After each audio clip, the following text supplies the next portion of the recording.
एक अच्छा कोड लिखने की स्टार्टिंग होती है सिंटैक्स जानने से। पर क्या सिंटैक्स जानना एक अच्छे कोड लिखने के लिए काफ़ी है? बिल्कुल नहीं। क्योंकि आज के ज़माने में जब भी हम रिएक्ट कोड लिखते हैं हमें सिंटैक्स से मतलब नहीं होता। ठीक है, आजकल कोई भी रिएक्ट कोड लिख सकता है। मतलब रिएक्ट इतनी पॉपुलर हो गई है कि सारे लोग रिएक्ट को सीख रहे हैं। ठीक है, अब वो सीख तो रहे हैं पर कितना सीख रहे हैं ये पता चलता है उनके रिएक्ट के कॉन्सेप्ट से। तो जब भी हम किसी कॉन्सेप्ट को पढ़ते हैं हमें पता होना चाहिए कि डेवलपर ने उसे बिल्ड करते हुए क्या सोचा था और उन्होंने ऐसा वे क्यों लिया। इससे क्या होता है, हमारा एक तो थॉट प्रोसेस बढ़ता है और हम कोड को बेटर वे में लिख पाते हैं जब हमें पता होता है कि वो एक्चुअली कैसे काम करता है बिहाइंड द सीन। और इस कोड सैंपल को लिखने का बस यही तरीका क्यों है? क्योंकि किसी भी कोड को लिखने के 10 तरीके होते हैं, पर यही क्यों चूज किया? तो आओ यार, इस वीडियो में हम एक ऐसी टॉपिक पे चर्चा करेंगे कि वाई कंट्रोल्ड इनपुट्स। अब अगर कभी तुमने रिएक्ट में कोड लिखा होगा तो तुम्हें पता होगा जब भी हम इनपुट्स को यूज करते हैं हम हमेशा उनको कंट्रोल्ड वे में यूज करते हैं। पर क्यों? अगर तुम्हें इसका आंसर नहीं पता है तो कोई बात नहीं, इसी वीडियो में हम वही डिस्कस करने वाले हैं। और अगर तुम्हें इसका आंसर पता है तो यार देख लो, मेरे को बता देना अगर मैं कुछ गलत कर रहा हूँ तो। ठीक है, चलो ठीक है, फिर स्टार्ट करते हैं। अब यार कंट्रोल इनपुट के बारे में डिस्कस करने से पहले हम ये देख लेते हैं कि रिएक्ट में हम कंट्रोल इनपुट बनाते कैसे हैं। ठीक है, अगर तुम भूल गए हो या तुमने बहुत टाइम पहले ये चीज़ें पढ़ी हुई हैं तो एक बार रिवाइज कर लेते हैं। ठीक है, तो क्या होता है, यहाँ पे हमारा एक इनपुट है। इनपुट में एक हमारा वैल्यू एट्रीब्यूट होता है और ये हमारा ऑन चेंज हैंडलर होता है। जब भी इनपुट में कुछ चेंज होगा तो ये हैंडल चेंज को कॉल करेगा और यहाँ से हम सेट टर्म को, यानी जो हमारी ये टर्म है उसकी वैल्यू को अपडेट कर देंगे जो भी इनपुट में चेंज हुआ है। और जो भी वैल्यू हम यहाँ पे अपडेट करेंगे वो यहाँ पे एज अ इनपुट की वैल्यू टर्म में आ जाएगा। तो ये जो वैल्यू एट्रीब्यूट है यार ये काफ़ी इंपॉर्टेंट है। अगर अभी मैं यहाँ पे टर्म को हटा के जस्ट एक हेलो वर्ल्ड लिख देता हूँ, ठीक है, तो ये क्या कर दिया मैंने इस वैल्यू एट्रीब्यूट को फोर्स करा कि वो बस अपने इनपुट में हेलो वर्ल्ड दिखाए। ठीक है, तो देखो यहाँ पे मैं आ गया हूँ अपनी वेब एप्लीकेशन पे और मैं इस पर क्लिक कर रहा हूँ और मैं इस बैक स्पेस बहुत तेज़ दबा रहा हूँ। तुम्हें लग नहीं रहा होगा पर बिलीव मी मैं बहुत ज़्यादा बैक स्पेस दबा रहा हूँ पर ये नहीं हट रहा। क्यों नहीं हट रहा? क्योंकि हमने इनपुट को फोर्सफुली बोला है कि भाई हेलो वर्ल्ड ही लिखना चाहिए, इसके अलावा इसमें कुछ नहीं होगा। तो जब भी हम यहाँ पे ऐसे टर्म लिख देते हैं तो इसका मतलब है कि जो भी वैल्यू हमारी सेट टर्म में आएगी वो वैल्यू यहाँ पे भी आ जाएगी। ठीक है, तो इसे कहते हैं हम कंट्रोल्ड इनपुट। अब चलो, जिससे हमने ये टॉपिक को स्टार्ट किया वो पढ़ लेते हैं कि हमें ये करने की ज़रूरत क्यों पड़ती है। तो चलो यार एक बार हम चीज़ों को समझ लेते हैं कि जब भी तुम इनपुट में टाइप करते हो तो ब्राउज़र कैसे बिहेव करता है और रिएक्ट कैसे बिहेव करता है। ठीक है, तो यहाँ पे हमारे पास 6 स्टेप है। सबसे पहले क्या करेगा, यूज़र इनपुट में टाइप करेगा। तो स्टेप नंबर 1 में यूज़र ने इनपुट में टाइप किया। स्टेप नंबर 2 में क्या होता है, ब्राउज़र अपडेट कर देता है उस टेक्स्ट को जो भी उसने इनपुट में टाइप किया है ऑन द स्क्रीन। मतलब जो भी यूज़र ने टाइप किया ब्राउज़र उसको स्क्रीन पे अपडेट कर सकता है ताकि तुम उसको देख सको। स्टेप नंबर 3 में क्या होता है, ब्राउज़र एक इवेंट्स को ट्रिगर करता है ताकि तुम्हारी एप्लीकेशन को ये बता सके कि इनपुट में कुछ चेंज हुआ है। ठीक है, application in the sense react. अब रिएक्ट क्या देखता है, रिएक्ट देखता है कि इनपुट में कुछ चेंजेस हुए हैं, ये ब्राउज़र ने एक इवेंट ट्रिगर किया है और वो उस इवेंट को कैप्चर कर लेता है। ठीक है, तो अब जैसे ही उसको पता लगता है कि इनपुट में कुछ चेंज हुआ है तो वो अपनी स्टेट को भी चेंज करता है। अब जैसे ही स्टेट चेंज होती है तुम्हारा कंपोनेंट री रेंडर होता है। अगर तुम्हें ये नहीं पता कि तुम्हारा कंपोनेंट कब री रेंडर होता है तो यार मैंने एक वीडियो इस पे पहले से ही बना रखी है, काफ़ी इंपॉर्टेंट टॉपिक है, देख लेना, उसका लिंक मैं डिस्क्रिप्शन में दे दूंगा। अभी इस वीडियो के साथ आगे बढ़ते हैं। तो यार देखो स्टेप 6 में क्या होता है, जो तुम्हारा रिएक्ट है उसने जो भी वैल्यू अपडेट करी है स्टेट में वो उसी वैल्यू को उठाता है और इनपुट में डाल देता है। कैसे डाल देता है? With the help of value attribute. अब फाइनल स्टेप में क्या हुआ, जो भी चीज़ें तुम्हारी स्क्रीन पे दिख रही हैं वो वाली वैल्यू नहीं है जो यूज़र ने सबसे पहले लिखी, वो वाली वैल्यू है जो हमने रिएक्ट की हेल्प से अपडेट करी है लास्ट। कंफ्यूजिंग है ना? हाँ मुझे पता है यार ये चीज़ काफ़ी कंफ्यूजिंग है और तुम्हें समझ नहीं आएगा कि ये करते क्यों है हम। तो चलो इसको एक एग्जाम्पल के थ्रू समझ। सपोज करो तुम्हारे यूज़र ने इनपुट में कोड लिख दिया।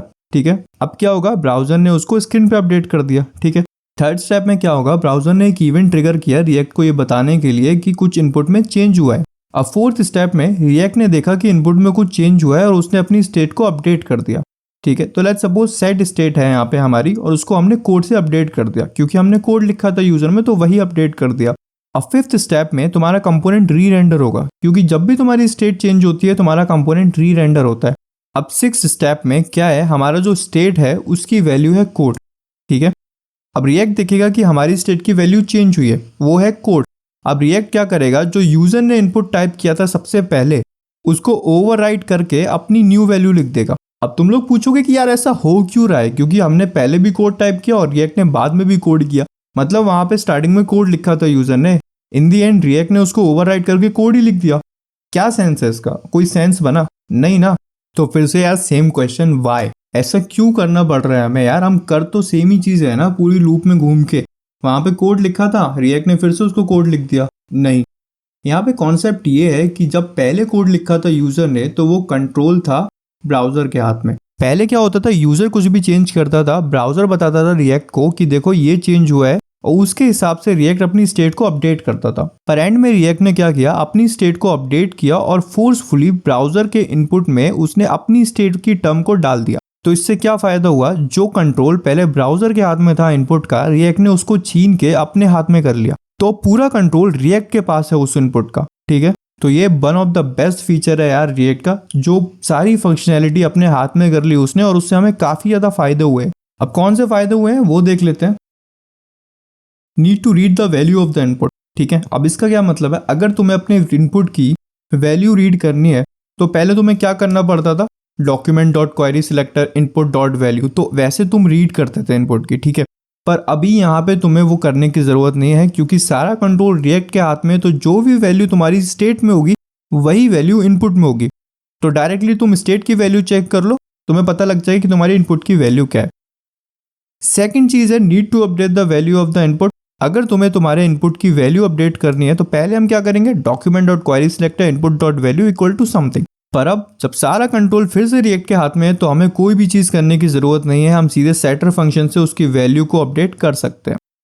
अब तीसरा आता है component rerenders with every changes, easy to add more advance feature. अब इसका क्या मतलब है, जब भी इनपुट चेंज होता है तो हमारा ऑन चेंज हैंडलर बोलता है कि भाई कुछ चेंज हुआ है इनपुट में। ठीक है, तो उससे हम क्या करते हैं, हैंडल चेंज के जरिए अपनी स्टेट को अपडेट करते रहते हैं। तो हमें पता रहता है कि यार कब कब हमारा जो इनपुट है वो चेंज हो रहा है। तो उससे हमें काफ़ी ज़्यादा हेल्प मिलती है, हम बहुत ज़्यादा एडवांस फीचर को इंप्लीमेंट कर पाते हैं रिएक्ट एप्लीकेशन में। अब वो कौन से एडवांस फीचर है वो भी देख लेते हैं। तो देखो यार, यहाँ पे मेरे पास एक सिंपल सा कंट्रोल्ड इनपुट है। अब यहाँ पे मेरा यूज स्टेट है। ठीक है, अब मुझे चाहिए कि मेरे को जो डिफ़ॉल्ट वैल्यू है अपने इनपुट्स में वो कुछ ऐड करनी है, मतलब कोड मान लेते हैं कि मुझे जो अपनी डिफ़ॉल्ट वैल्यू है वो कोड इनपुट में ऐड करनी है। जब भी यूजर्स आए मेरे पेज पे तो उसको इनपुट में एक डिफ़ॉल्ट वैल्यू कोड दिखनी चाहिए। तो उसके लिए मुझे क्या करना पड़ेगा, डॉक्यूमेंट डॉट वगैरह वगैरह करना पड़ेगा। पर यहाँ पे वो फंक्शनैलिटी इतनी सिंपल हो गई है, मुझे बस इतना करना है कि अपने यूज स्टेट के अंदर डबल कोड की जगह कोड लिखना है, तो वो हमारी डिफ़ॉल्ट वैल्यू हो जाएगी। ठीक है, अगली चीज़ होती है यार वैलिडेशंस। अब कई बार क्या होता है कि यूज़र जो भी इसको लिख रहा है सर्च में, उसको सर्च करने से पहले एक बार फिर से हम कन्फर्म योर सर्च कर लेते हैं। यहाँ पे जैसे हमने कर रखा है कि कन्फर्म योर सर्च, यूज़र ने अपने इनपुट में हेलो वर्ल्ड लिखा, हमने कन्फर्म योर सर्च को हेलो वर्ल्ड दिखा दिया, ताकि यूज़र अपने सर्च को लेकर श्योर हो जाए कि वो सीख चीज़ लिख रहा है। ठीक है, वैलिडेशन की और टाइप की बात करते हैं, जैसे तुमने देखा होगा कि पासवर्ड वगैरह जब भी तुम लोग लिखते हो तो उसमें एक लिमिट होती है कि एटलीस्ट 6 कैरेक्टर तो होने चाहिए यार तुम्हारे पासवर्ड में, ताकि वो स्ट्रांग बने।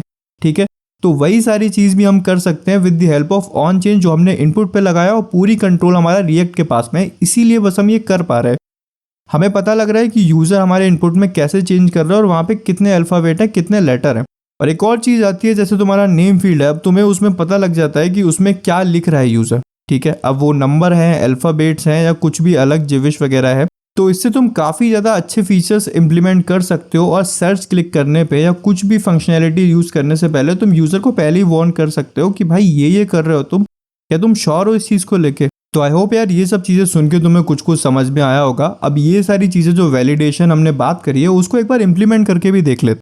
देखो यार, इंप्लीमेंट करने के लिए मैं आ गया हूँ अपने कोड एडिटर पे, और जैसे कि मैंने तुमको बोला था कि अगर तुम्हें कोई डिफ़ॉल्ट वैल्यू सेट करनी है तो बस तुम्हें यहाँ यूज स्टेट में लिखना पड़ेगा। सपोज मैंने कोड लिख दिया, ठीक है, मैं इसको सेव करके वापस जाऊँगा तो मुझे यहाँ पे कोड मिल जाएगा। तो ये हमेशा मेरी डिफ़ॉल्ट वैल्यू रहेगी और इसको मैं चेंज करके बाकी कुछ भी लिख सकता हूँ। ठीक है, तो अब अगर तुम वैलिडेशन की बात करना चाहते हो यार तो वो भी एक बार देख लेते हैं। तो लेट्स सपोज कि term and term dot length less than 6 है, तो मुझे एक पैराग्राफ दिखाना है और उस पर लिख देंगे इंक्रीज द लेंथ, बस इतना ही। ठीक है, कुछ भी लिख रहे हैं, ऐसा कोई लॉजिक नहीं है इसका, अदरवाइज उसको नल। ठीक है, तो एक बार इसको कोड को हटा देते हैं और सेव करके वापस आते हैं। तो यहाँ पे अभी कुछ नहीं है, अभी मैं यहाँ पे कुछ टाइप करूँगा। अभी मैंने बस 4 लेटर टाइप करें तो इसलिए आ गया इंक्रीज द लेंथ। जैसे ही मैं उसको 6 के आगे ले जाऊँगा तो वो हट जाएगा। ठीक है, तो ऐसे करके यार हम और भी वैलिडेशंस लगा सकते हैं। मैंने यहाँ पे बस एक ही वैलिडेशन लगा के देखा है, तुम लोग और ट्राई कर सकते हो। तो आई होप यार तुमको समझ में आया होगा कि रिएक्ट जेएस में हम कंट्रोल्ड इनपुट यूज़ क्यों करते हैं और वो फंक्शनैलिटी इतनी इंपॉर्टेंट क्यों है और रिएक्ट का उसमें क्या रोल है और बिहाइंड द सीन रिएक्ट हमारे लिए क्या करता है। अगर ये समझ में आ गया तो बहुत बढ़िया, और अगर नहीं समझ में आया तो एक बार फिर से वीडियो देख लो। उसके बाद भी कोई डाउट रहता है तो डेफिनेटली तुम मुझसे कमेंट सेक्शन में पूछ सकते हो। और मैं तुम्हें एक और खुशखबरी देना चाहूँगा कि अब हमारे चैनल को सब्सक्राइब करना एकदम फ्री है, तो जितना चाहो तुम उतना सब्सक्राइब कर सकते हो, ठीक है। अगर वीडियो पसंद आई है तो लाइक करो। आज के लिए इतना ही रखते हैं, बाकी मिलते हैं अगले वीडियो में।